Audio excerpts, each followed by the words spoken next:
Hi, Sam here. I'm here today to talk you through the unboxing and setup of your new Cervélo S5. Now, if you're watching, that probably means you just bought a brand new Cervélo S5 from us, in which case, congratulations on the new bike. Setting up the S5 is a little bit different to some of our other road bikes, hence this specific video, but is not too difficult. It's something we can do at home with basic tools. So just follow along and I'll show you how it's done. All the bikes that we ship are fully assembled, fully tested. We have the brakes bedded in by a trained up mechanic here. So once the bike gets to you, it is pretty much ready to go. There's not much to do in the way of setup. You shouldn't need to really do any wrenching. All we have to do is throw on the front wheel, get the handlebars lined, we'll set your seat height, and the bike is pretty much ready to roll. So let's get into it. So first of all, you're going to have your bike in the box, and we're going to need a few tools. They're pretty basic tools that most people are going to have lying around. So we've got some needle nose pliers, we've got some side cutters, we've got a torque wrench. There will be a torque wrench supplied with the bike. We've got some 4, 5, and 6 millimeter Allen or hex keys. And again, I've got another little preset torque wrench here. Step one is to open up your bike box. Now this is going to be taped up, so you want to use a knife or something to open that. And we have the needle nose pliers just to pull any staples out of the box before you pull the bike out. We want to just be careful that we don't scratch the frame up with the staples in the box as we pull it out. First, we're going to have our accessory box. Now, in here, you're going to find the headset pieces and other frame pieces that come with your S5. They are specific to the bike. We're going to have a torque wrench that is included, and any accessories such as axis chargers, Di2 chargers, all that kind of thing. We're going to have your owner's manual. So we'll set that aside. Now we've got the front wheel packaged up in here that can come out. I'm going to pull the seat out here. That is just tucked away down in the side of the box. And we can go ahead and pull the bike out. We could just lift it out by the top tube here and just lean it up somewhere it's not going to get damaged. Okay, so now we've got the bike out of the box. We can go ahead and remove the packaging. We can use our side cutters to get through any packaging or a pair of scissors. So we can go ahead and remove all this foam tubing and just release the handlebars from the frame like so. They're just held on with a tow strap. And the first thing we want to do is remove the packaging around the fork. So the first thing we want to do is pull this front axle out, and we'll install the front wheel. And we can just pull this little red plastic brake pad spacer out here. Now, as I mentioned earlier, the bike has been set up, test ridden, brake pads bedded in, so we can just pull the spacer out. There's no need to reset the pads or anything like that. We're just going to slot the front wheel in there. And we can go ahead and install the front axle. So the front axle goes to 12 to 15 newton meters. The supplied torque wrench goes up to 12, so we're good there. So the next thing we'll do is we will fit the handlebars on here. Now I haven't removed all the packaging yet, just because the handlebars are still dangling. I don't want to damage any other parts of the frame, anywhere that the brake levers or bar ends might contact. So we're just trying to be careful not to damage or scratch anything here. So we'll just remove the packaging around the handlebars. Okay, so we are going to assemble the stem cockpit area now. So in the bag of parts, you will have a bunch of these split spacers that go under there. And there will be 3 long bolts. The 3 long bolts hold the stem to the front of the bike, to the fork. So these are the 3. We want to make sure that each of them has the little washer on there. That helps with getting torque to spec. If they're not on there, they're probably floating around in the bag somewhere, so just make sure they're on the bolts. So you can see that the bike has been built with enough slack in the cables to be able to achieve the highest possible stack height here. We can reduce it. We don't need to trim the hoses or anything. It will just push down into the frame. You will notice that you have these two-piece spacers that go underneath the stem.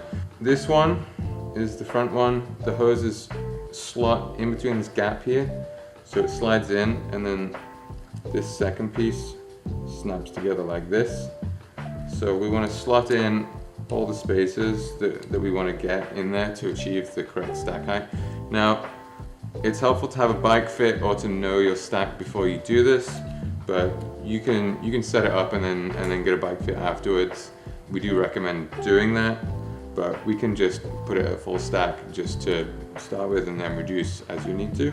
So we start slotting these spacers in like so. The hoses just go through the gap, and then we snap the back piece on. They are pre-greased, so no need to grease them. And put in as many as you need to get that stack height that we know you want. And then once we've got the spacers on there, we can just push the stem down like that. We'll grab these bolts. They are 5mm hex head. This may take a little bit of aligning, but you push it down and use your 5mm Allen key to thread that together, like so. It's a little bit fiddly. Just make sure you're not cross threading it. If it threads in smoothly, you're good. If something feels tight, that's not good. So a good rule of thumb there is to stop if something feels tight. Alright, so we'll just drop this last bolt in here. And we'll get that snug down. It is important that when we tighten these up, we do use a torque wrench. These bolts go to 8 Nm. Now it does say on the stem the torque spec, so you can't figure that out on your own. Now those bolts are just kind of cinched up. We'll grab our torque wrench. Yours will look a little bit different, but we'll set it to 8. The way this works is we're going to do each bolt at a time. So we'll go to 8 and do each one separately.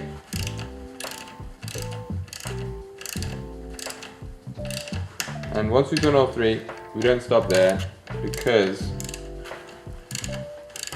the other 2 will loosen off a little bit each time we torque one. So you want to keep going. See, there we go. Keep going until each of them tops out at 8 on each. So I don't need to do any more. Okay, there we go. We're at 8 on all 3. And you can grab your little rubber plugs, and these just slot in there just to cover those bolts up. Now we've got the stem on, that's all tight. There's no need to preload the headset or anything, that is already done. That is part of the internal unit that comes on this bike, so you don't need to do that. We've already done that for you. The stem just bolts on, and we're good there. So now we can remove the rest of the packaging. You might want to wash your hands. My hands are kind of greasy now from the grease on these stem spacers. You might want to give the bike a quick wipe down when you're done. A little bit of isopropyl alcohol will just help bring that grease off. Alright, so we've got the front wheel attached, we've got the handlebars attached, the rest of the bike is pretty much assembled, the packaging's all gone. So now really all we need to do is fit the seat post. Now you'll notice that this is the SRAM red bike, so there is no battery to worry about. However, if this were Shimano, that would still be the case.